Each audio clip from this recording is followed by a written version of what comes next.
సిద్ధపరచుండగా మీరే మాతో మాట్లాడండి, బలపరచండి నాయన. వాక్కు ద్వారా ప్రభు మమ్మల్ని జీవింపజేయమని పెట్టుకుంటున్నాం. పరిశుద్ధాత్మ దేవ, ఈ ఉదయ కాలంలో ప్రతి వారిని దర్శించండి, నూతన ఆత్మల బలముతో నింపండి. బలమైన అభిషేకము మా మీదకి దిగి వచ్చినట్లుగా ప్రతి దినము కూడా మీ సన్నిధిలో ఈ విధముగా సాగిపోటకు ఆత్మతో నింపబడి, అయ్యా ఆత్మదేవా మీకు వందనాలు స్తోత్రాలు చెల్లిస్తున్నాం తండ్రి. బలహీనలు ఎవరైనా ఉంటే వారిని మీరు ముట్టి బాగు చేయండి, మీ గాయాల్లో ఉన్న స్వస్థతను దయచేయండి. శ్రమలు, ఇరుకులు, ఇబ్బందులు గుండా ప్రయాణం చేస్తూ ఉండగా అయ్యా నీ మహిమ కొరకు ప్రతి ఒక్కరిని వాడుకోమని పెట్టుకుంటున్నాను. ఈ ఉదయ కాలము మీ ప్రత్యేకమైన దీవెన ఆశీర్వాదాలతో నింపి ఆరాధన అంతట్లో మహిమ పొంది మీ నామానికే మహిమ, మీ నామానికే ఘనత, సమస్తమును మీకు మహిమ కలుగునట్లుగా మీ కృపను అనుగ్రహించమని ఇచ్చిన సాక్ష్యాలను బట్టి మీకు వందనాలు దేవా. అట్లాగే ప్రభా 3 దినాల ఉపవాస కూడికలు ఈ నెలంతా ఈ యొక్క 31 రోజులు కూడా మీ సన్నిధిలో ఉండి ప్రార్థన చేయటానికి మీరు ఇచ్చిన కృపను బట్టి మీకు స్తోత్రాలు. నెల దినములు మీ సన్నిధిలో ప్రార్థన చేసి అంగలార్చిన రీతిగా మా విజ్ఞాపనలన్నీ మీరు విన్నారు ప్రభా. మా యొక్క ప్రభా ప్రతి అంశమును మీ సన్నిధిలో పెట్టి ప్రార్థించిన ప్రతి బిడ్డను బట్టి వందనాలు. ఈ నెల దినాల కృపను, ఈ సంవత్సర దినాలకు కావలసిన అభిషేకమును మీరు ఇచ్చినందుకే స్తోత్రము నాయన.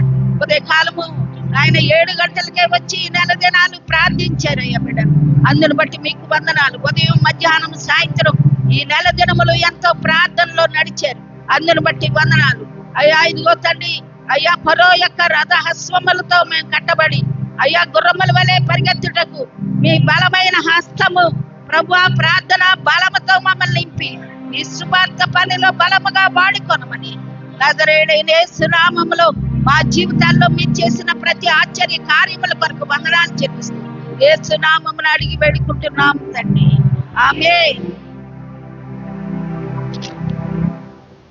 కూర్చునే వారు కొంచెం ముందుకు జరగండి. మీ ముందు ఖాళీ ఉంది చూడండి, ఆ ఖాళీలోకి జరగండి. పురుషుల వైపు యవనస్తులు కొంచెం ముందుకు రండి. యవనస్తులు వెనకొండొద్దు, దయచేసి ముందుకు వచ్చేయండి. సమూయేలు 12వ అధ్యాయం, సమూయేలు 2వ గ్రంథం 12వ అధ్యాయం 16వ వాక్యాన్ని మనం చదువుకుందాం.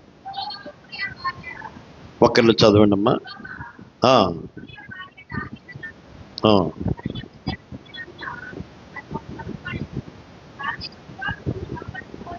దావీదు ఉపవాసం ఉండి లోపలికి పోయి రాత్రి అంతయు నేలపడి ఉండి బిడ్డ కొరకు దేవుని బతమాలుగా ఇంటిలో ఎన్నిక అయిన వారు లేచి అతని నేల నుండి లేవనెత్తుటకు వచ్చిరి. కానీ అతడు సమ్మతింపక వారితో కూడా భోజనము చేయక ఉండెను. 7వ దినమున బిడ్డ చావగా బిడ్డ ప్రాణంతో ఉండగా మేము అతనితో మాట్లాడినప్పుడు అతడు మా మాటలు వినక ఉండెను. ఇప్పుడు బిడ్డ చనిపోయినని మనం అతనితో చెప్పిన యెల్లా తనకు తాను హాని చేసుకొనేమో అనుకొని దావీదు సేవకులు బిడ్డ చనిపోయిన సంగతి అతనితో చెప్ప వెరచరి. చాలండి, చిన్న ప్రార్థన చేసుకుందాం. దయచేసి అందరూ తలలు వంచండి, కళ్ళు మూయండి. చదవబడినటువంటి వాక్యము ద్వారా ప్రభు మనతో మాట్లాడినట్లుగా ప్రార్థన చేద్దాం. పరిశుద్ధుడా, దయగలిగిన మా పరలోక ప్రభువా, మీ పాదములకు స్తోత్రాలు, వందనాలు చెల్లిస్తున్నా. ఈ ఉదయకాలం ప్రశస్తమైన సమయాన్ని మీరు మాకు ఇచ్చినందుకు స్తోత్రం. పాల్గొన్న బిడ్డలందరినీ మీరు దీవించండి అయ్యా.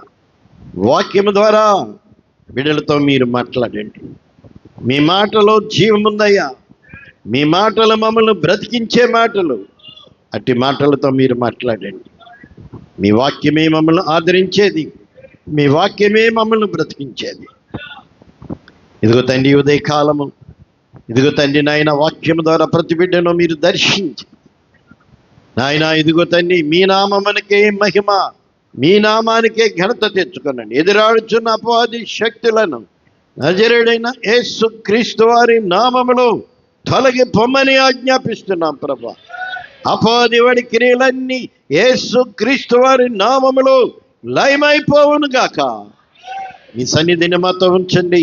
వాక్యము ద్వారా మీరే మాతో మాట్లాడండి అని నజరేయుడైన యేసు క్రీస్తు వారి నామములో ప్రార్థించి వేడుకొని పొంది ఉన్నాము తండ్రి. ఆమేన్. అందరం చప్పట్లు కొట్టి దేవుని కనపడదాం.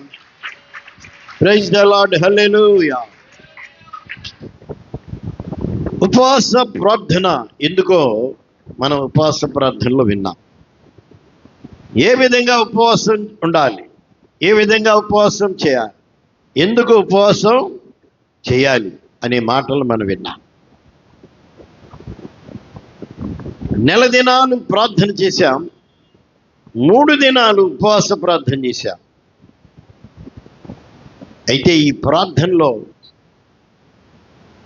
నీవేం పొందుకున్నావు, ఏ విధంగా ప్రార్థించావు, ఏ విధంగా పాల్గొన్నావు, దేవుణ్ణి ఏమి అడిగావు, దేవుడు అడిగింది ఇచ్చాడు అని నమ్మావా, విశ్వసించావా అనేది ప్రాముఖ్యమైన ప్రశ్న.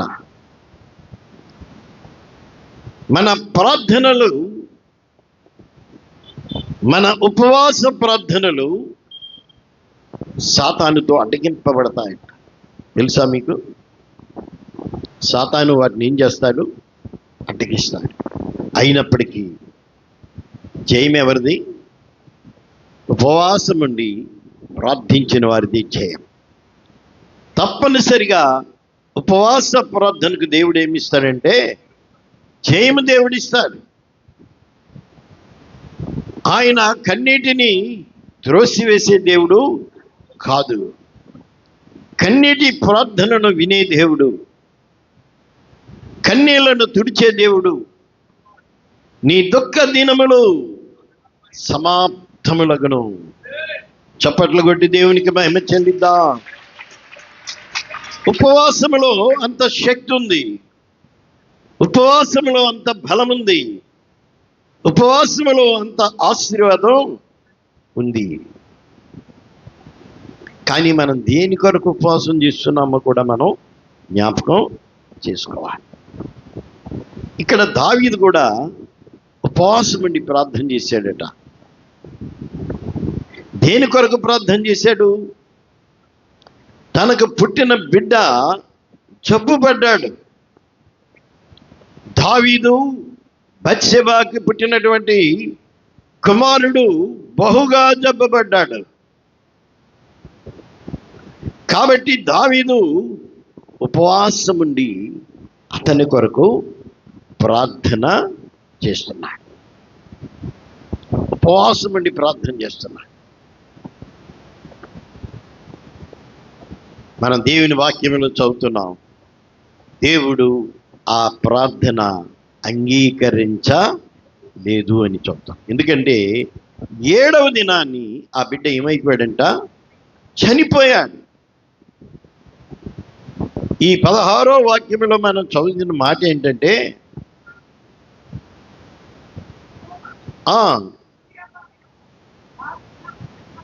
యూరియా భార్య దావీదునకు కనిన మొత్తినందున జబ్బు పడిను. ఆ మాటను మనం చదువుతున్నాం. దేవుడే ఆ బిడ్డను ఏం చేశాడట? ముత్తాడంట. దేవుడే ఆ బిడ్డను ముత్తాడు. ఇంకెవరు బాగు చేస్తారు? ఇంకెవ్వరూ బాగు చేయలేరు. ఉపవాస ప్రార్థన చేసినా, కన్నీరు కార్చినా దానివల్ల ప్రయోజనం లేదు. ఎందుకంటే దావీదు మరి ఊరియాను చంపి బత్షెబాను తన భార్యగా తెచ్చుకున్నాడు. ఇది ఘోరమైనటువంటి పాపం.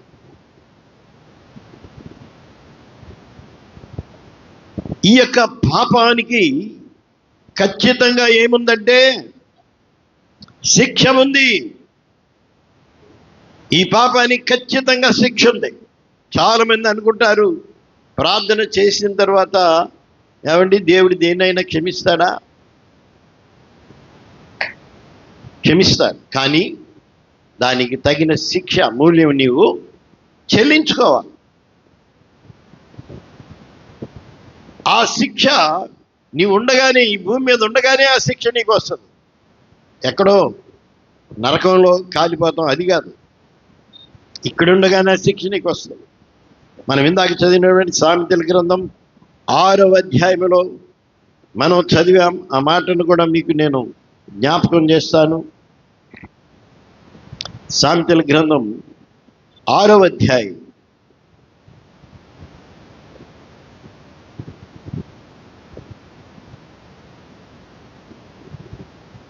29వ వాక్యాన్ని చదవండి. తన పొరుగువాని భార్యను కూడువాడు ఆ ప్రకారమే నాశనమగును, ఆమెను ముట్టువాడు శిక్ష తప్పించుకొన్నాడు. ఇది దేవుని ఆజ్ఞ. ఇది శిక్షను తప్పించుకుంటామా? దావీదు దేవునికి ఇష్టమైన వాడే, కానీ పాపం చేస్తే సహించే దేవుడు కాదు. నేను దేవునికి చాలా ఇష్టమండి, నేను ప్రియమైన కుమారుణ్ణండి, ప్రియమైన బిడ్డనండి నువ్వన్నా, నీవు తప్పు చేసినప్పుడు శిక్ష తప్పనిసరిగా నీవు అనుభవించాలి. దేవుని వాక్యములు ఏముందంటే, పాపమునకు వచ్చు జీతము మరణం. యథార్థంగా చెప్పాలంటే దావీదు మీదకి ఏమి రావాలి? మరణం రావాలి. దేవుడు నాతాను ప్రవక్తను పంపించాడు. నాతాను ప్రవక్తను పంపించి కొన్ని మాటలతో హెచ్చరించాడు. ఒక చిన్న కథను నాతాను చెప్పాడు. ఒక ఐశ్వర్యవంతుడున్నాడు, ఒక దరిద్రుడున్నాడు. ఐశ్వర్యవంతునికి విస్తారమైన గొర్రెలు, గొడ్లు, విస్తారమైన సంపద ఉంది. అయితే ఈ దరిద్రునికి ఒక ఆడు మేకపిల్ల మాత్రమే ఉంది, ఒక ఆడు గొర్రె పిల్ల. దాన్ని అల్లారు ముద్దుగా పెంచుకుంటున్నాడు. అల్లారు ముద్దుగంటే దానికి ముద్దలు కూడా తినిపిస్తున్నాడు. ఒక బిడ్డలాగా పెంచుకుంటున్నాడు. తన పక్కలో పడబెట్టుకుంటున్నాడు. దాన్ని శుభ్రంగా స్నానం చేయించి దానికి గోరుముద్దలు పెట్టి తన బిడ్డలాగా ఒక కుమార్తెలాగా పెంచుకుంటున్నాడు, ఒక బిడ్డలాగా పెంచుకుంటున్నాడు. ఈ సమయంలో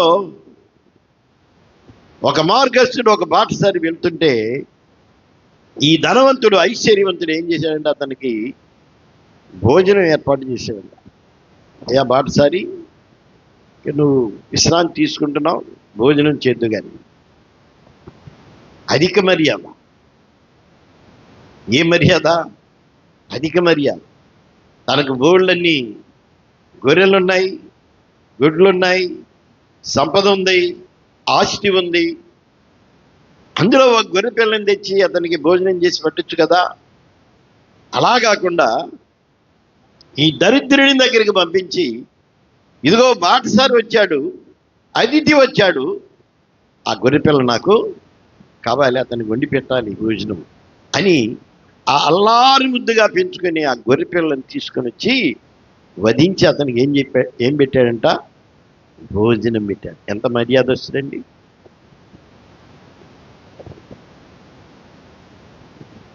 ఇది ఘోరమైనటువంటి తప్పు, ఘోరమైన నేరం అది. కానీ ఆ ధనవంతునికి అది ఏమీ పట్టడం లేదు. ఇది నేరమని కానీ తప్పని కానీ,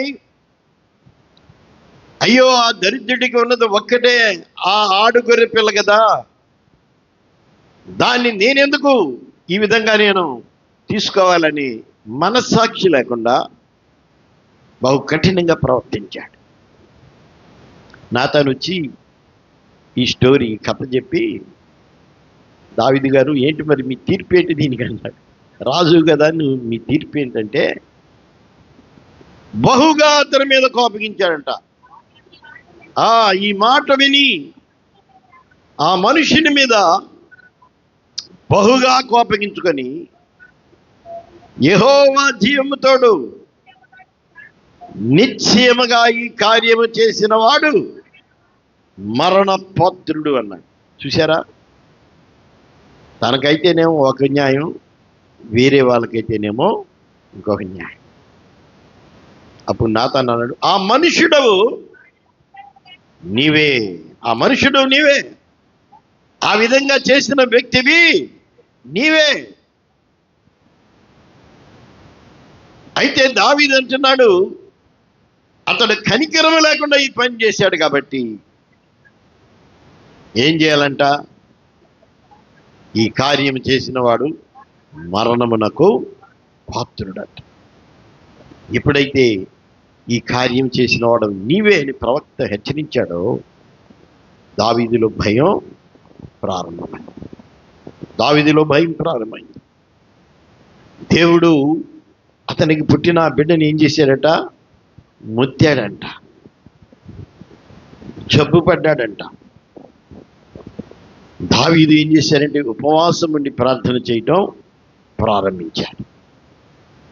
సేవకులందరూ వచ్చి అంటున్నారు, అయ్యా 3 రోజుల నుంచి ఏం తెలియదు, దయచేసి కొంచెం భోజనం చేయండి అని బతిమలాడుతున్నారు. లేదు లేదు, అన్నం ముట్టే పని లేదో, నీళ్ళు ముట్టే పని లేదో, కఠినమైన ఉపవాసం. దేవుడు మాట్లాడాలి నాతో. దేవుడు మాట్లాడతాడా? మాట్లాడతాడండి దేవుడు. చేసిన పని చెడ్డ కార్యం,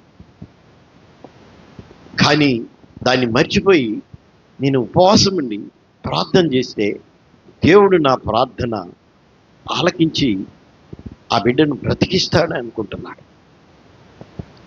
యెషయా గ్రంథంలో చదువుతున్నాం, మీరు ప్రార్థన చేసినను నేను వినను, ఎందుకంటే మీ పాపములు నాకు మీకు మధ్య అడ్డుగా ఉన్నాయి. మీ ఉపవాసమున్నా నేను విన్ను, ఎందుకంటే నీ పాపము నీకు నాకు మధ్య అడ్డుగా నిలబడుతుంది. కొందరు ప్రార్థన చేస్తారండి, పాపాన్ని మాత్రం ఒప్పుకోరు. 4 దినాలు ప్రార్థన చేస్తారు కానీ అంశమే ఎత్తరు. అయ్యా మా అబ్బాయికి ఉద్యోగం కావాలి, మా అమ్మాయికి పెళ్లి కావాలి, నాకు ఇల్లు కావాలి, నాకు బండి కావాలి, కారు కావాలి, ఇవన్నీ కూడా 4 దినాలు ప్రార్థన చేస్తాయి. నీకు దేవునికి ఏం మధ్య అడ్డుగా ఉంది? అది తొలగించుకున్నావు నీవు. ఏ ఆటంకము నీకు దేవునికి మధ్య ఉంది? దాన్ని ప్రభు దగ్గర పెట్టావా? ఈ 3 దినాల ఉపవాసంలో నీ పాపాన్ని ఒప్పుకున్నావా దేవుని దగ్గర? ఇది ప్రశ్న. ఒకవేళ నీ అపరాధాన్ని, నీ పాపాన్ని ఒప్పుకోకుండా నువ్వెంత ప్రార్థన చేసినా ఆ ప్రార్థన వల్ల ప్రయోజనం లేదు అని గమనించాలి. ప్రవక్త వచ్చి హెచ్చరించాడు. ఆ ప్రవక్త వచ్చి హెచ్చరించినప్పుడు దావీదు మీదకి రాబోయే 4 విషయాలను హెచ్చరించాడు. మొట్టమొదటిది ఏంటంటే 12వ అధ్యాయం 10వ వచనం, సమూయేలు 2వ గ్రంథం 12వ అధ్యాయము 10 చదవండమ్మా. నీవు నన్ను లక్ష్యము చేయక ఇటీడగు ఊరియా భార్య నీకు భార్యగినట్లు తీసుకొని నందున నీ ఇంటి వారికి సదాకాలము యుద్ధము కలుగు. అది మొదటిది. దేవుడు దావీదు చేసిన తప్పుకు ఏమి విధిస్తున్నాడు? దేవుడు శిక్ష విధిస్తున్నాడు. దేవుడు న్యాయవంతుడు కదా, దేవుడు యథార్థవంతుడు కదా, దేవుడు పరిశుద్ధుడు కదా. ఆయన ఈ అన్యాయాన్ని సహించి చూస్తా ఊరుకుంటాడా? చాలా మంది సంఘటన చూసినప్పుడు, ఏమండి బైబిల్లో మీ దేవుడు ఏది చేసినా అలాగే ఉంటాడా? క్షమించేస్తాడా? నిజమే, క్షమిస్తాడు. కానీ అదే సమయంలో నీ తప్పుకి శిక్ష కూడా విధిస్తాడు. సదాకాలము నీ ఇంటి వారికి ఏం జరుగుతాయి? యుద్ధములు. రెండవది 12వ అధ్యాయము 11వ వచనాన్ని చదవండి ఆ మాటలు.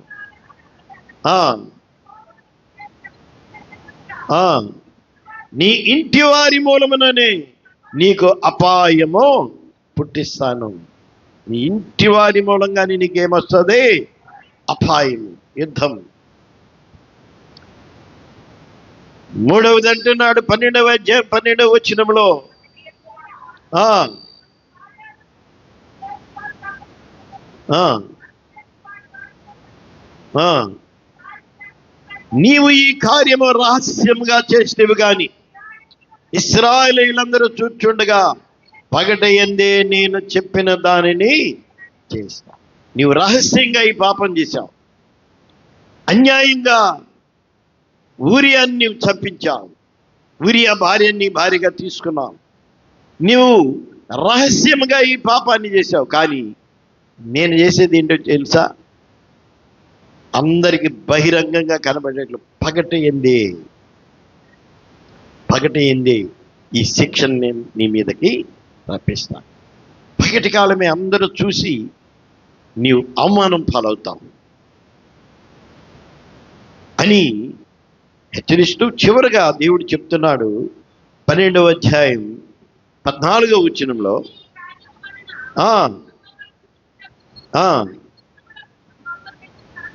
శత్రువులకు దూషించిన గొప్ప హేతువు కలుగు చేసేవి గనుక నీకు పుట్టిన బిడ్డ నిశ్చయముగా చచ్చును. ఖచ్చితంగా చెప్పాడు, నీకు పుట్టిన బిడ్డ చచ్చిపోతాం. ఇది దేవుని మాట అండి. ఇది కానీ ఏదో ఎక్కడో కొంచెం ఏంటంటారు దాన్ని, ఆశ. నేను ఉపవాసం ఉంటే దేవుడు వింటాడేమో, కన్నీరు కాల్స్తే దేవుడు వింటాడేమో. దేవుడు ఆజ్ఞాపించిన తర్వాత, దేవుడు చెప్పిన తర్వాత అది నెరవేరకుండా ఉంటుందా? ఉంటుందండి?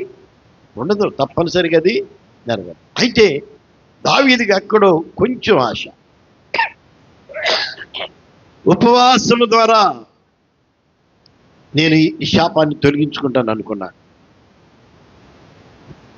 కానీ దేవుడు ముందే చెప్పాడు, ఆ బిడ్డ నిశ్చయముగా చనిపోతాం. అయితే నాతాన్ అంటున్నాడు, దేవుడు నీ ఎందుకు కృప చూపించాడు, ఎందుకంటే నీ మీదకి రావలసిన మరణాన్ని ఆ విధంగా బిడ్డ మీదకి దేవుడు తప్పించాడు. అసలు నీవు చనిపోవలసిన వాడి, కానీ నీ యందు దేవునికి ఉన్న ప్రేమ, ఆయన కృప ఏమైందంటే ఈ శిక్షను, ఈ మరణం అనే శిక్షను ఆ బిడ్డ మీదకి దేవుడు తప్పించాడు. నువ్వు తప్పించుకున్నావు. నిజమే. మరి పాపం అనేది బహు భయంకరమైంది.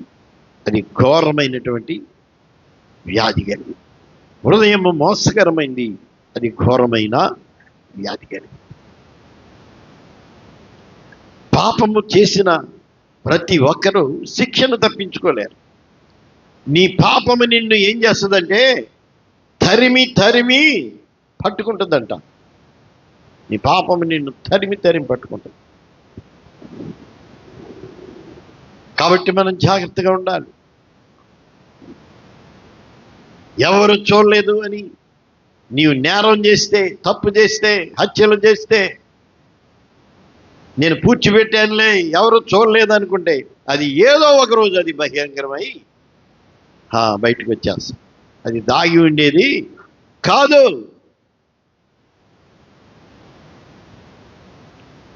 కాబట్టి ఈ ఉపవాసాన్ని దేవుడు ఏం చేయలేదంటే ఆయన అంగీకరించలేదు. ఈ ఉపవాస ప్రార్థన ఏం అడ్డగించింది?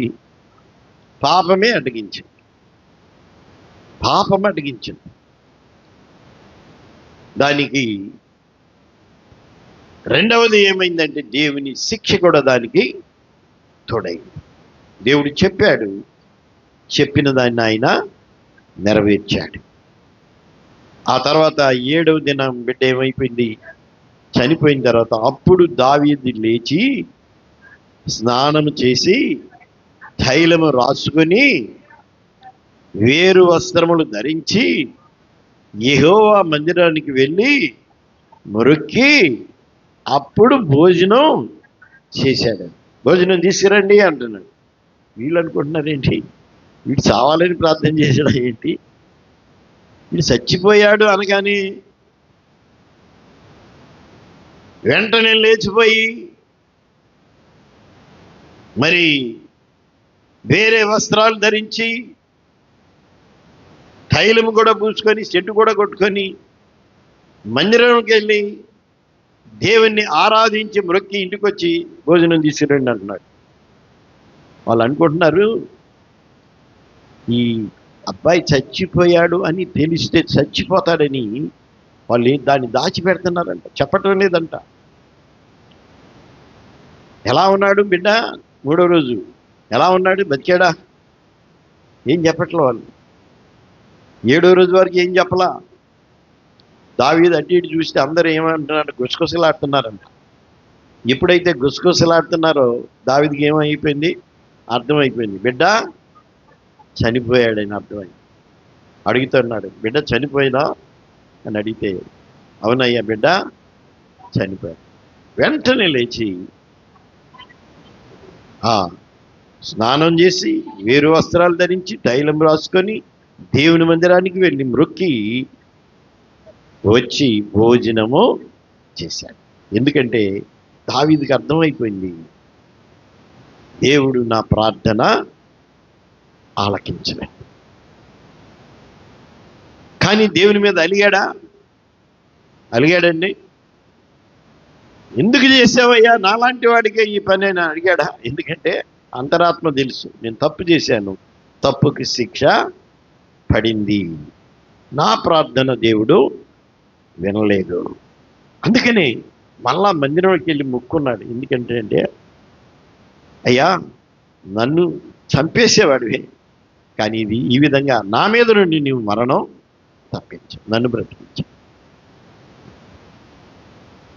అని దేవునికి మొక్కుని తిరిగి దేవునిలో ముందుకు సాగిపోయాడు. కానీ ఇక దేవుణ్ణి విడిచిపెట్టి ఇక దేవుడు లేదు, ఇక ప్రార్థన లేదు, ఇక మందిరం లేదు, అసలు దేవుడు ఊసే నేను ఎత్తాను అన్నాడా?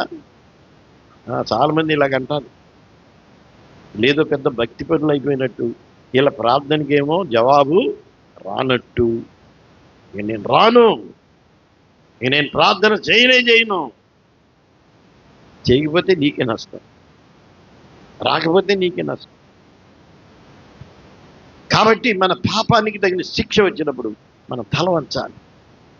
అయ్యా నీవు న్యాయవంతుడివే, నీవు నీతిమంతుడివే, నీవు పరిశుద్ధుడివే, నీవు యథార్థవంతుడివే, నీ క్రియలు యథార్థమైనవే అని మనం దేవుని గణపరచాలి. కానీ దేవుని మీద మనం ఆయాసపడకూడదు. ఆయాసపడితే నీకే అది ప్రయాసం. ఆయన ఎప్పుడు కూడా న్యాయవంతుడేనండి, న్యాయాన్ని తప్పే దేవుడు కాదు అని నీవు గమనించాలి. ఆయన ఎప్పుడు పరిశుద్ధుడే, ఆయన పరిశుద్ధతను కోరుకునే దేవుడు. దేవునికి స్తోత్రం చెల్లిద్దాం. కాబట్టి మనం ఉపవాస ప్రార్థనను అడ్డగించేది ఏంటో మనం చూసుకోవాలి. నీ ప్రార్థనను, నీ ఉపవాసాన్ని, నీ విజ్ఞాపన ఏం అడ్డగిస్తుంది? ఒకవేళ పాపం అడ్డగిస్తుందా, ఆ పాపాన్ని నువ్వేం చేయాలి? ఒప్పుకొని అయ్యా నేను అపరాధిని అని, నన్ను క్షమించండి అని దేవుణ్ణి నీవు అడగాలి. అదేవిధంగా మనం దానియేలు యొక్క ప్రార్థన కూడా మనం చూస్తాం. దానియేలు ఎన్ని దినాలు ప్రార్థన చేశాడు? 21 దినాలు ఉపవాసం ఉండి ప్రార్థన చేశాడు. అది పారసీక దేశపు రాజు అయినటువంటి కోరెష్ కాలంలో దేవుడు చూపించినటువంటి కొన్ని విషయాలను బట్టి, జరగబోయే యుద్ధాన్ని దేవుడు చూపించాడు కాబట్టి దాని విషయాన్ని గురించి ఉపవాసం ఉండి 21 రోజులు ప్రార్థన చేశాడు. దానియేలు యథార్థవంతుడా కాదా? దానియేలు నీతివంతుడా కాదా? కానీ దానియేలు యొక్క ప్రార్థనకు 21 రోజులు జవాబు రాలేదంట. 21 రోజులు ప్రార్థన పెట్టుకోలేదు. ప్రార్థన చేస్తున్నాడు, జవాబు రావట్లేదు. ప్రార్థన చేస్తున్నాడు, జవాబు రావడం. ప్రార్థన చేస్తున్నాడు. ఎన్ని రోజులు అయిపోయింది? 3 వారాలు అయిపోయింది, 21 రోజులు అయిపోయింది. అప్పుడు దానియేలుతో దేవుడు మాట్లాడుతున్నాడు. దానియేలు గ్రంథం 10వ అధ్యాయం 11వ వచనం చదువు. దానియేలు, నీవు బహుప్రియుడవు గనుక నీవు లేచి చదవండి.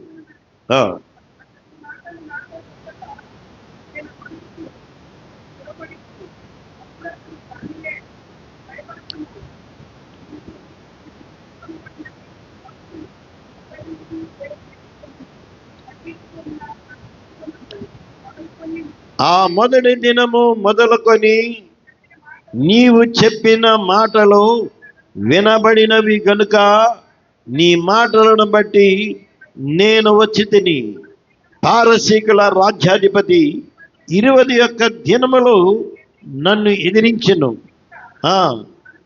పారసీకుల రాజుల సముఖమున నేను నిలుచుండగా ప్రధానాధిపతులలో మిఖాయేలు ఒకడు నాకు సహాయం చేయ వచ్చెను. ఈ దర్శనపు సంగతి ఇంకా అనేక దినముల వరకు జరగదు. అయితే ఈ దినముల అంతమందు నీ జనమునకు సంభవింపబోవు ఈ సంగతిని నీకు తెలియచేయవచ్చుదని. దేవునికి స్తోత్రం చెల్లిద్దాం. ఎన్ని రోజుల వరకు జవాబు రాలేదంటే 21 రోజులు. 3 వారాలు అలాగే ప్రార్థనలు ఉండి దానియేలు ప్రార్థన చేస్తున్నాడు. కానీ అక్కడ జరిగిన సంభవం ఏంటో తెలుసా? దానియేలు ప్రార్థన అంట మొదటి దినమే ఎక్కడికి వెళ్ళిపోయిందంట? దేవుని దగ్గరికి వెళ్ళిపోయింది. దేవుడు జవాబును పంపిస్తున్నాడు, తన దూతను పంపిస్తున్నాడు. ఆ దూతను పంపిస్తుంటే పారసీకుల రాజ్యాధిపతి అంట వాడు, సాతాను, వాడు ఏం చేశాడంట? 21 రోజులు దానియేలు దగ్గరికి వెళ్లకుండా మధ్యాకాశంలో వాయుమండల అధిపతి అయిన సాతాను ఏం చేసిందంట? అడ్డగించిందంట. ఇక్కడ అడ్డగించిందంట. సాతాను కూడా ఏం చేస్తాడంటే మన ప్రార్థనలకి జవాబు రాకుండా అడ్డగిస్తాడు. అడ్డగించినప్పటికి దేవుడు వినలేదేములే, దేవుడు చూడలేదేం లేదే, దేవుడికి వినపడలేదులే, దేవునికి ఇష్టం కాదులే అని నువ్వు లేచిపోవాలా? ముగించాలేక మనము నిజంగా యథార్థవంతులమైతే, దేవునికి ఇష్టమైన వారమైతే, దేవుని ఆజ్ఞలకు లోబడే వారమైతే ప్రార్థనకు ఖచ్చితంగా జవాబు వస్తుంది. చప్పట్లు కొట్టి దేవునికి మహిమ చెల్లిద్దా. ఇక అందులో డౌటే లేదు. నువ్వు అనుమాన పడవలసిన పని లేదు. ఖచ్చితంగా నీ యథార్థతను బట్టి దేవుడు తప్పనిసరిగా నీకు జవాబును పంపిస్తాడు. అసలు ఎప్పుడంటే దేవుడు వినేది? మన ప్రార్థన చేసిన మొదటి రోజే దేవుడు మొత్తం అక్కడ రికార్డ్ అయిపోద్ది. మొదటి రోజే దేవుడు వింటాడు. నీవు మొర్ర పెట్టిన నాడే ఆయన నీకు ఉత్తరం ఇవ్వాలని కోరుతాను. 4 రోజులు పోయిన తర్వాత, 5 రోజులు పోయిన తర్వాత కాదు. నువ్వు మొర్ర పెట్టిన వెంటనే నీకు జవాబు ఇవ్వడానికి ఆయన సిద్ధంగా ఉంటాడు. దేవుడు పంపించాడు దూతని, జవాబు పంపించాడు. కానీ ఆ పారసీక దేశం, పారసీక అంటే ఏంటో తెలుసా? ఇరాన్. నేటి ఇరానే పారసీక. ఆ పారసీక దేశానికి ఒక అధిపతి ఉన్నాడంట, సైతాన్. మొండవారికి ఇజ్రాయిల్ కను ఇరాన్కి ఏం జరిగింది? యుద్ధం జరిగింది. యుద్ధం జరిగి ఆ యుద్ధంలో ఒక విధంగా ఇశ్రాయేలీయులకి విజయం కలిగింది. దేవునికి స్తోత్రం చెల్లిద్దాం. హల్లెలూయా. మనం చాలాసార్లు అనుకుంటాం, ఎందుకని ఇశ్రాయేల్ ఇన్ని రోజులు యుద్ధం చేస్తున్నారు? ఇన్ని రోజులు ఎందుకు యుద్ధం చేయాలి? 6 రోజుల్లోనే వీళ్ళకి విజయం వచ్చిందని ఒక గొప్ప చరిత్ర ఉంది కదా, ఇన్ని రోజులు ఎందుకు యుద్ధం చేశారు?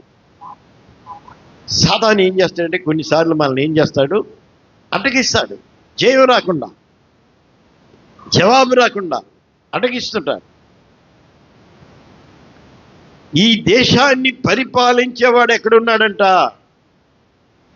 ఈ పారసీక దేశాన్ని పరిపాలించేవాడు ఎక్కడున్నాడంట? వాడు మధ్య ఆకాశంలో కూర్చుని ఉన్నాడు, సాతాను. ఎప్పుడైతే దేవుని దగ్గర నుండి జవాబు తీసుకొని వస్తున్నాడో ఏం చేశాడంట? అడ్డగించాడు. వెళ్ళటానికి వీలు. మరి దూతను అడ్డగించగలడా? చెప్పండి. ఏమండి, ఈ యొక్క లూసిఫర్ కూడా ఒక దూతేనండి. సాతానికి కూడా బలం ఉంది, దేవుడిచ్చిన బలమే అది కూడా. వాడు దాన్ని ఉపయోగించుకుంటున్నాడు. కానీ దేవుని ముందు సాతాను బలం ఏమాత్రమో పని చేయదు. చప్పట్లు కొట్టి దేవునికి మహిమ చెల్లిద్దాం. మిఖాయేలు దూత వచ్చి ఏం చేసిందంట? సహాయం చేసి ఈ యొక్క జవాబును ఎవరికి పంపించింది? దానియేలుకి పంపించింది. దానియేలుకి పంపించి దూత అంటుంది, నీవు బహు ప్రియుడవు, దేవునికి స్తోత్రం చెల్లిద్దాం. హల్లెలూయా. దానియేలుకి నీరసం వచ్చేస్తుంది. ఉపవాస దినం వారం అయిపోయింది, 10 అయిపోయింది, 15 అయిపోయింది, 21 అయిపోయింది, జవాబు రావడం లేదు. అయ్యా, నా తప్పేమైనా ఉంటే చెప్పయ్యా, నేనేమైనా పాపం చేస్తుంటే చెప్పయ్యా, ఎందుకు జవాబు నాకు రావడం లేదు? నేను నీకు ఇష్టమైన వాడినా కాని వాడినా చెప్పయ్యా. ఇట్లాగే ఉంటుంది కదా ప్రార్థన. వచ్చి జవాబు ఏం చేస్తుంది? దానియేలు, నీవు బహు ప్రియుడవు, దేవునికి స్తోత్రం చెల్లిద్దాం. హల్లెలూయా. ఈరోజు దేవుడు మనల్ని గురించి ఆ మాట అంటాడా? నీ పేరు పెట్టి పిలిచి నీవు నాకు బహు ప్రియుడవు అని దేవుడు అంటాడా? ఆ ధైర్యం నీకుందా? ఆ విశ్వాసం నీకుందా? ఆ భక్తి నీకుందా? ఆ యథార్థత నీకుందా? నీ భక్తి నీకు ధైర్యము పుట్టించాలి. దానియేలు ఉపవాసం ఆప్ చేయలా, ఎందుకంటే తెలుసు జవాబు వస్తుంది ఖచ్చితంగా. అందుకే పట్టుదలతో ప్రార్థన చేస్తున్నాడు. జవాబు వచ్చింది. చక్కని ప్రత్యుత్తరం, నీవు బహు ప్రియుడవు, దేవునికి స్తోత్రం చెల్లిద్దాం. దేవుడు ప్రార్థనకు ఏ విషయమైతే కలతపడుతున్నాడో, ఆందోళన పడుతున్నాడో, అర్థం కాక, దర్శన భావాలు అర్థం కాక, దేవుడు చెప్పిన మాట అర్థం కాక ఉన్నాడు, దాన్ని విడమర్చి చెప్పాడు. దూత వచ్చి ఆ దానియేలులో ఉన్న కలతను, ఆ భయాన్ని మొత్తం తొలగించాడు. దేవునికి స్తోత్రం చెల్లిద్దాం. ఈ రోజున కూడా నీ ఉపవాసం అలాగే ఉండాలి. కానీ దేవుడు మాట్లాడలేదు, దేవుడు జవాబు ఇవ్వలేదు, దేవుడు విన్నాడో లేదో అనుకుంటే నీకు ఆ ధైర్యం లేదన్నమాట. ప్రార్థన చేశాను కానండి జవాబు రాలేదండి అంటే ఏంటి అర్థం? నీలోనే ఏదో లోపం ఉంది అంతే. కానీ దేవుల్లో ఏ లోపము లేదు. దేవుల్లో ఏ లోపం లేదు. ఆయన నీకు జవాబు ఇవ్వాలనే ఇష్టపడుతున్నాడు. ఆ విధంగా కొన్ని దురాత్మ శక్తులు ఏం చేస్తాయంటే మన ప్రార్థనకు జవాబు రాకుండా అటకిస్తే, అప్పుడు మనం ఏం చేయాలంటే మరింతగా పట్టుదలతో ప్రార్థన చేయాలి. మరింత పట్టుదలగా ప్రార్థన చేయాలి. విసుగక ప్రార్థన చేయాలి. అప్పుడు మనకు తప్పనిసరిగా జవాబుని దేవుడు ఇస్తాడు. మనకు తెలుసు కదా, యేసు ప్రభు యొక్క ఉపవాసంలో కూడా ఎవరు శోధించారు? సాతాను వచ్చి శోధించారు. ఉపవాసం అనగానే ఎవరు వస్తారు ముందు? సైతాన్ గాడే వస్తాడు ముందు. నీరసంగా, అమ్మో కాళ్ళన్నీ లాక్కుపోతున్నాయి, పేగులన్నీ అరుస్తున్నాయి. మొదటి రోజుకే వచ్చేసి నేను దర్శిస్తారు. పేగులు అరుస్తున్న రూపంలో, కాళ్ళు లాగుతున్న రూపంలో దర్శించి గాబు చేయకు, ఉపవాసం చాలే, నువ్వేం చేస్తావు అని మనల్ని ఏం చేస్తాడు? బలహీన పరుస్తాడు. యేసు ప్రభు 40 దినాలు ఆయన అరణ్యంలో ఉండి, ఒంటరిగా ఉండి ఉపవాస ప్రార్థన చేశాడు. దేవునికి స్తోత్రం చెల్లిద్దాం. మోషే 40 దినాలు ఉపవాసం ఉండి ఆ సీనాయి కొండ మీద 10 ఆజ్ఞలు కలిగినటువంటి పలకను తీసుకొని వచ్చాడు. అలాగే ఏలియా 40 దినాలు ఉపవాసం ఉండి ఆ భోజన బలము చేత 40 దివారాత్రులు నడిచి వెళ్ళి హోరేబు కొండకు చేరుకొని దేవుని స్వరాన్ని విన్నాడు. యేసు ప్రభువుని కూడా విడిచిపెట్టలేదండి సాతాను. ఎందుకంటే మనం ఉపవాసం ఉండగానే వాడికి ఏం ప్రారంభమైందంటే, వాడికి భయం ప్రారంభమైంది. వాడు నిద్రపోడిగా ఉపవాసం ప్రారంభమైంది అనగానే సాతానికి ఏం పట్టదో, నిద్ర పడతాడు, వస్తాడు, నీ చుట్టే తిరుగుతుంటాడు. ఎలాగ బలహీనపరచాలా, ఎలాగ అధైర్యపరచాలా, ఎలాగ ఉపవాసం మాన్పించేయాలా, ఏ ఆటంకాలు కలిగించాలా, ఏ చుట్టాలని, సరైన చుట్టాలని, ఏ చుట్టం వస్తే ఆగిపోతాడా అని మొత్తం మాస్టర్ ప్లాన్ వేసి దింపుతాడు వాడి సైన్యాన్ని. వాళ్ళు అప్పుడే బిలబిలా దిగుతారు. బావగారు బాగున్నారా? ఈ బావగారిని చూడగానే బావమరిదికి ఏమైపోతుంది, ఇంత అయిపోయింది. స్తోత్రం. ఇంక ఉపవాస ప్రార్థన లేదు, ఏం లేదు. ఇప్పుడే అనుకున్నానయ్యా ఉపవాసం ఉన్నామని, కానీ ఇంక నువ్వు వచ్చిన తర్వాత ఇంక వద్దులే అని. అప్పుడు ఏం తీసుకొస్తా నీకు తెలుసుగా, మీకు మంచి మంచి లెగ్ పీసులు, హైదరాబాదు బిర్యానీలు, చికెన్ బిర్యానీతో మంచి విందు అయిపోయింది. ఉండాలనుకునేదేమో ఉపవాసం, తినేదేంటి? బిర్యానీ. అయిపోయింది, రివర్స్ అయిపోయింది కేసు. సాతాను ఆ విధంగా అడ్డగిస్తాడు, శోధిస్తాడు. మనం దానికి లోబడకూడదు, దానికి అవకాశం ఇవ్వకూడదు. దేవునికి స్తోత్రం చెల్లిద్దాం. 40 దినాలు అయిపోయిన తర్వాత సాతాను మొట్టమొదటిగా చెప్పిన మాట ఏంటంటే, 4వ అధ్యాయం 3వ వచనం, మత్తయి సువార్తలో చూడండి, 4వ అధ్యాయము 3వ వాక్యం చదవండి. శోధకుడు ఆయన యొద్దకు వచ్చి, నీవు దేవుని కుమారుడు అయితే ఈ రాళ్ళు రొట్టెలగినట్లు ఆజ్ఞాపించుము. ఇది షాప్. 40 దినాలుంటే ఎంత ఆకలి ఉంటుందండి, ఎంత ఆకలి ఉంటుంది. కాబట్టి యేసు ప్రభుని ఏమని శోధిస్తుందంటే, ఎంత ఆకలిగా ఉన్నావు కదా, ఇప్పుడు నువ్వు ఇంటికి వెళ్ళి ఏం భోజనం చేస్తావు? నీకు శక్తులు ఉన్నాయి కదా, పవర్స్ ఉన్నాయి కదా, ఇది ఇక్కడ రాళ్ళు ఉన్నాయి కదా, ఈ రాళ్ళన్నీ రొట్టెలగునుగా కాను శుభ్రంగా తినేసి అంటాను. నేను చెప్పడానికి సలహాదారుడా అండి? పెద్ద సలహాదారులాగా వచ్చి చెప్తున్నాడు. పెద్ద ఏదో దేవుని మీద ప్రేమ ఉన్నట్టు చెప్తున్నాడు. అయ్యో జాలి, 40 దినాలు ఏమి లేవు పాపం. చూడండి పొట్ట ఎంత లోపల మిగిలిపోయిందో. కాబట్టి ఏం చేస్తామంటే ఈ రాళ్ళను రొట్టెలు చేసుకొని తినండి. అప్పుడు యేసుప్రభు అన్నారు, మనుషుడు రొట్టె వల్ల కాదు కానీ దేవుని నోటి నుండి వచ్చు ప్రతి మాట వలన జీవిస్తాడు. చప్పట్లు కొట్టి దేవునికి మహిమ చెల్లిద్దాం. నీతిమంతుడు విశ్వాస మూలముగా జీవిస్తాడు. మనుషుడు రొట్టె వల్ల కాదు, దేని వలన? దేవుని నోట నుండి వచ్చు ప్రతి మాట వలన జీవిస్తాడు.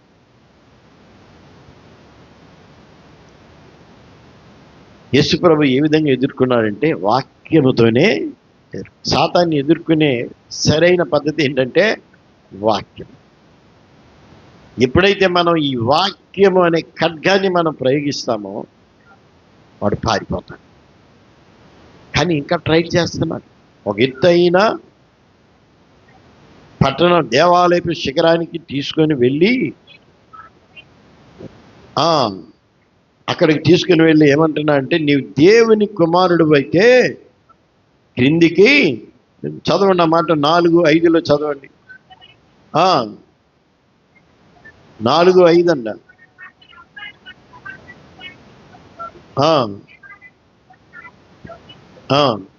నీవు దేవుని కుమారుడు అయితే క్రిందికి దుముకుము. ఆయన నిన్ను గూర్చి తన దూతలకు ఆజ్ఞాపించును, నీ పాదములకు రాయి తగలకుండా వారు నిన్ను చేతులతో ఎత్తిపట్టుకుని. యేసుప్రభు వాక్యం ఉపయోగించాడు కదా. సాతాను అనుకుంటున్నాడు నాకు వాక్యం తెలియదా? సాతానికి కూడా వాక్యం తెలుసంట. వాడు ఎందుకు చదువుతాడు బైబిల్ చెప్పండి? సైతాన్ గాడికి ఏం పైన బైబిల్ చదువుతాడు? అందులో తప్పులు ఏమన్నా ఉన్నాయేమో పట్టుకుందాం. ఇలాంటి సైతాన్లు ఉంటారు, తెగ చదివేస్తున్నారు బైబిల్. ఏంటంటే ఇందులో ఎన్ని తప్పులు ఉన్నాయో. నెంబర్ 1 ఆదికాండంలోనే దొరికింది. ఒకడు అంటున్నాడు, నేను బైబిల్ చదువుదామని, నాస్తికుడు, బైబిల్ చదువుదామని ప్రారంభించానండి. ఆదికాండం 1వ అధ్యాయం 1వ వాక్యం నాకేం దొరికింది? సైతాన్. వాడికి ఆదికాండం 1వ అధ్యాయం 1వ వాక్యం తప్పు దొరికిందా? అసలు సూర్యుడు లేకుండా సృష్టి ఎట్లా అయిందండి? తప్పు కదా. ఏమనుంది బైబిల్లో? పగలో రాత్రి అవగా ఒక దినమైందని ఉంది. అక్కడేం సూర్యుడు ఇంక చేయలా. ఏం దొరికింది ఆయనకి? ఏం దొరికింది అక్కడ? తప్పు దొరికింది. అసలు సూర్యుడేం చేయలేదు. ఏమైందంట? పగలో రాత్రి అయింది. సూర్యుడు లేకుండా పగలో రాత్రి ఎట్లా అయింది? అది నీకురా, అది నీకు. దేవునికి లేదు, పగలో రాత్రి లేదు, నీకది. ఒక ఆయన కోడిపుంజు రోజు వస్తుంటే తెల్లారుతుందంట. వాడు ఏం చేశాడంట, ఈ కోడిపుంజు కోస్తుంటేనే తెల్లారుతుంది, దీన్ని లేకుండా చేద్దాం ఎట్లా తెల్లారుతుందని కోడిపుంజు లేకుండా ఏం చేశాడంట, కోసేసాడంట. కానీ తెల్లారటం ఆగిపోయిందా? ఆగిపోయింది. వాడు అనుకుంటున్నాడు కోడి కూస్తేనే తెల్లారుతుంది అనుకుంటున్నాడు. వేరే తెల్లారుతుంది కాబట్టి కోడికి వస్తుంది, కోడికి వస్తుంది కాబట్టి తెల్లారట్లా. ఇది అంతే. దేవుడు సూర్యుడిని పెట్టాడు కాబట్టి పగలు రాత్రి అంటున్నాం. సూర్యుడు లేకపోయినా ఆయనే నీతి సూర్యుడు. చప్పట్ల కొట్టి దేవునికి మహిమ చెల్లిద్దాం. ఆయనే నీతి సూర్యుడు. కొంతమందికి బైబిల్ ఎందుకు చదువుతారంటే తప్పులు ఎన్ని ఉన్నాయో రాసుకుందామని. బైబిల్లో నీకు ఎక్కడ వెతికినా ఒక్క తప్పు కూడా దొరకదు. ఎందుకంటే ఇది సత్య గ్రంథం, జీవ గ్రంథం, పరిశుద్ధాత్మ ప్రేరేపణతో వ్రాయబడిన గ్రంథం, ఆదిని చూపించిన గ్రంథం, అంతాన్ని చూపించిన గ్రంథం, సమగ్రమైన గ్రంథం. దీనిలో లేనిది ఏది కూడా లేదు. సైన్స్ ఉంది, సోషల్ ఉంది, సబ్జెక్టులు అన్నీ ఉన్నాయి, లెక్కలు ఉన్నాయి, అన్ని సబ్జెక్టులు ఇందులోనే ఉన్నాయి. దీన్ని చదివిన వారికి దేవుడు ఏమిస్తాడంట? జ్ఞానం ఇస్తాడంట. జ్ఞానం. నీ జ్ఞానం కావాలంటే బైబిల్ చదవాలి. సాతాను కూడా ఏమన్నాడు, నాకు కూడా వాక్యం తెలుసు అని దేవునితో అంటున్నాడు. నీవు నిజంగా దేవుని కుమారుడు కదా, దూతలు వచ్చి నిన్ను పట్టుకుంటారని ఉంది కదా బైబిల్లో, కాబట్టి నువ్వు దూకు, దూతలు వచ్చి నిన్ను పట్టుకుంటారు. అప్పుడు దేవుడు వాక్యంతోనే చెప్పారు, ప్రభు అయిన నీ దేవుని నీవు శోధింపవద్దు అనే వాక్యం చూపెట్టారు. మరి ఒక చోట రాయి. నువ్వు ఒక వాక్యం చూస్తున్నావు, తర్వాత వాక్యం కూడా దాన్ని కంపేర్ చేసుకోవాలి. ఈ తప్పులు పట్టుకునే వాళ్ళు ఒక చోట చూస్తారు, తర్వాత దాన్ని కంపేర్ చేసుకోరు. అందుకనే మరి అనేక మంది సత్యాన్ని విడిచిపెట్టి అసత్యములో బ్రతుకుతున్నారు. అసత్యములోనే వారు వారి జీవితాన్ని గడుపుతున్నారు. ఒక వాక్యాన్ని నువ్వు చదివినప్పుడు దాన్ని కన్ఫర్మ్ చేసుకోవడానికి ఏం చేయాలి? మరొక వాక్యాన్ని నువ్వు రెఫరెన్స్గా తీసుకోవాలి. రెండింటిని కంపేర్ చేస్తేనే అది సమగ్రమైన వాక్యం అవుతుంది. యేసుప్రభు అంటున్నారు, నీ యొక్క ప్రభువుని నీవు శోధింపవద్దు. దేవునికి స్తోత్రం చెల్లిద్దాం. మరలైన ఎత్తైన కొండ మీదకి తీసుకొని వెళ్ళి లోక రాజ్యాలన్నీ చూపెడుతున్నాడు. ఇవన్నీ కూడా నా స్వాధీనంలో ఉన్నాయి. కాబట్టి నువ్వేం చేస్తావంటే, నాకు సాగిలపడి మ్రొక్కినట్లయితే ఈ లోక రాజ్యాలన్నీ నీకే ఇచ్చేస్తా. నీకు రాజ్యం కావాలి కదా, రాజ్యం కోసమే కదా నువ్వు వచ్చావు. యేసుప్రభు ఎందుకు వచ్చాడో కూడా ఎవరికి తెలుసు? సాతానికి తెలుసు. మనకి అంత పూర్తిగా తెలియదు, కొన్ని తెలుస్తాయి, కానీ వాడికి అన్నీ తెలుసు. నీకు రాజ్యం కావాలి కదా, ఇదిగో ఈ లోక రాజ్యాలన్నీ నేను నీకు ఇస్తా, కానీ నువ్వేం చేయాలి? అబ్బా, చాలా సింపుల్ మ్యాటర్. నువ్వు నాకు సాగిలపడి మొక్కు. ఈ సాతానుగాడు అవతారం, అసలు అవతారం ఎత్తింది గీడు అందరితో మొక్కించుకోవాలని కదా. యేసు ప్రభుతో కూడా మొక్కించుకోవాలని అది సాధ్యమా? అది సాధ్యంగా ఏదో అమాయకులతో మొక్కించుకుంటే మొక్కించుకోవచ్చు నేను, కానీ దేవునితోనే, సర్వశక్తి కలిగిన దేవునితోనేనా? సర్వశక్తి కలిగిన దేవుని అంటుంది నీవు నాకు సాగిలపడి మొక్కు, ఈ లోక రాజ్యాలన్నీ నేను నీకు ఇస్తా అన్నప్పుడు యేసు ప్రభు 4:10 చదవండి. సాతానా పో అని గద్దించాడు. సాతానా పో అనగాని సాతానికి ఏమని భయం కలిగింది. అక్కడ ఒక మాట చెప్పారు, ప్రభు అయిన నీ దేవునికి మ్రొక్కి ఆయనను మాత్రమే సేవింపాలి. చప్పట్ల కొట్టి దేవునికి మహిమ చెల్లిద్దాం. ఈ భూప్రపంచంలో ఎవరికి నీవు సాగిలపడకూడదు, ఒక్కరికి సాగిలపడాలి. ఆయన జీవము కలిగిన దేవుడు, సృష్టికర్త అయిన దేవుడు, మాట్లాడే దేవుడు, నీ కొరకు ప్రాణం పెట్టిన దేవుడు, ఆయన మృత్యుంజయుడైనటువంటి దేవుడు, ఆయనకే నీవు మొక్కాలి. దేవునికి స్తోత్రం చెల్లిద్దాం. సాతానా పో అనగాని సాతాన్ ఏమైపోయింది? దుష్టుని ఎదిరించండి, అప్పుడు వాడు మీ యొద్ద నుండి పారిపోతాడు. సాతాను ఇలాంటి ఆటంకాలు చేస్తాడు, నీ ప్రార్థనకు జవాబులు రాకుండా చేయాలని, నిన్ను శోధించాలని. నీ ఉపవాసం ఉండినప్పుడు, ఉపవాస ప్రార్థన చేసుకుంటున్నప్పుడు నిన్ను బలహీనపరచాలని సాతాను అనుకుంటాడు. కానీ వాడిని ఏం చేయాలి? నీవు ఎదిరించాలి. ఎదిరించినప్పుడు వాడు నీ దగ్గర నుండి పారిపోతాడు. మరి ఉపవాస ప్రార్థనలు మరి మీకు ఎంతమందికి ఆశీర్వాదకరంగా ఉన్నాయి? మాకు ఆశీర్వాదకరంగా ఉన్నాయి అన్న వాళ్ళు చేతులెత్తి దేవునికి స్తోత్రం చెల్లిద్దాం. హల్లెలూయా. అదేంటి రాని వాళ్ళు కూడా చెప్తున్నాను హల్లెలూయా అంటే. పోయిన సంవత్సరం ఉపవాసాలా గుర్తొచ్చినాయా? పోయిన సంవత్సరం ఉపవాసాలు కదండి, ఈ సంవత్సరం ఉపవాసాలు. నేను ఇందాకే చెప్పాను కదా, ఉపవాసం అనగానే ఒకసారి పైకి చూసి వెళ్దామా వద్దా, నో ఎస్ అని సాయితే అని చెప్పేస్తుంది. ఇక నో అనుకుంటే వాళ్ళు రారు, ఇక ఎస్ అనుకుంటే వస్తా. నో అనుకుంటే ఇంకేమంది? వాడు సైతానికి లోబడిపోయాడు అంతే. నో అనుకున్నాడు కదా, రాలే. ఉపవాసం అనేది మనకెంతో ఆశీర్వాదకరం. ఉపవాసం అనేది మనకెంతో దీవెనకరం. నీ కుటుంబానికి ఎంతో మేలు, నీ బిడ్డలకి ఎంతో మేలు. నీ కష్టార్జితం దీవించబడదు, నీ బిడ్డలో ఆశీర్వదించడు. నీ ఉపవాసం ద్వారా నూతన కార్యాలు నీ కుటుంబంలో నీవు చూస్తున్నావు. ఉపవాసం ద్వారా ఒక నూతన కార్యం నీ జీవితంలో నీవు చూడగలుగుతావు. కాబట్టి ఉపవాసాన్ని నిర్లక్ష్యం చేయకూడదు, ఉపవాసాన్ని తక్కువగా చూడకూడదు. నీవు నిర్లక్ష్యం చేస్తే నీవే ఆశీర్వాదాన్ని పోగొట్టుకుంటా.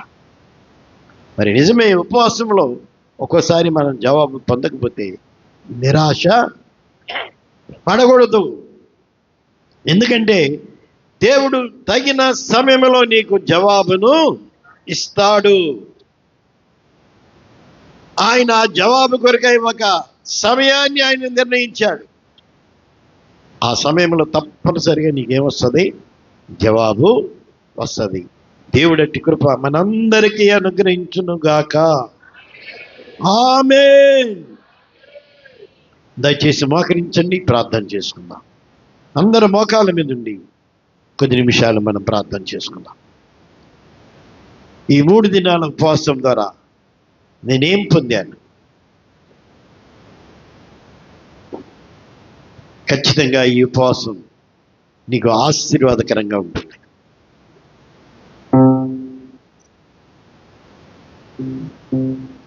ఖచ్చితంగా ఈ ఉపవాసం ద్వారా నీవు ఆత్మీయంగా నీవు బలపరచబడతావు, స్థిరపరచబడతావు. నిద్రించుచున్న నీవు మేల్కో, మృతులలో నుండి లేపు.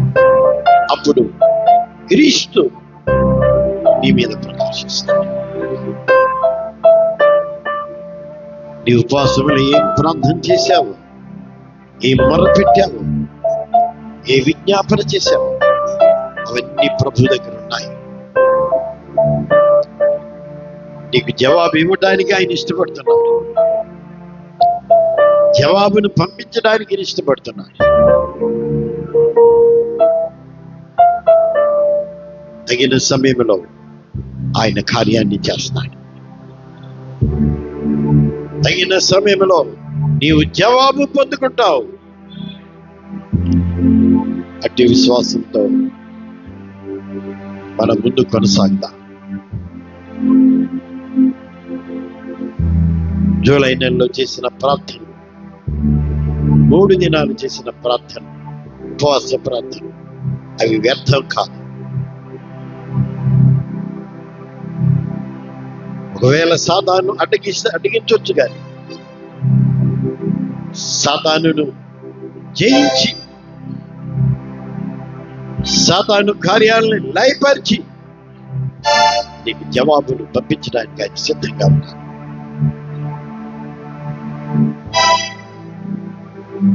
కాబట్టి ఇప్పుడైనా, ఒకవేళ నీవు ఉపవాసం చేయకపోతే ఇప్పుడైనా ఉపవాసం ఉండి ప్రార్థన చేయి. ఆ ఉపవాస ప్రార్థనలో ఉన్న ఆశీర్వాదాన్ని నువ్వు పొందుకుంటావు. దేవుడి కృప ప్రతి బిడ్డకి అనుగ్రహించుగాక. పరిశుద్ధుడా, దయగలిగిన ప్రభువా, ఈ సమయంలో తండ్రి జూలై నెలలో మాకు ప్రార్థన మాసంగా ఇచ్చారు. 3 దినాల ఉపవాస ప్రార్థన ఇచ్చారయ్యా. పాల్గొన్న ప్రతి బిడ్డను దీవించండి నాయన. మా ప్రార్థన ఎందుకు అడ్డగించబడుతుందో మేము పరిశీలించుకొని ఒక విశ్వాసపు నాయన అనుభవంలో మేము ముందుకు కొనసాగడానికి సహాయం చేయండి. పాల్గొన్న ప్రతి బిడ్డను ఆశీర్వదించండి. అలాగే ఈ యొక్క ఆగస్టు మాసం, ఈ మొదటి వారం మొదలుకొని చివరి వారం మీ రెక్కల చాటును భద్రపరిచి కృపాక్షేమాన్నిచ్చి ఈ ఆగస్టు నెలను మాకు ఆశీర్వాదకరమైన నెలగా చేయండి.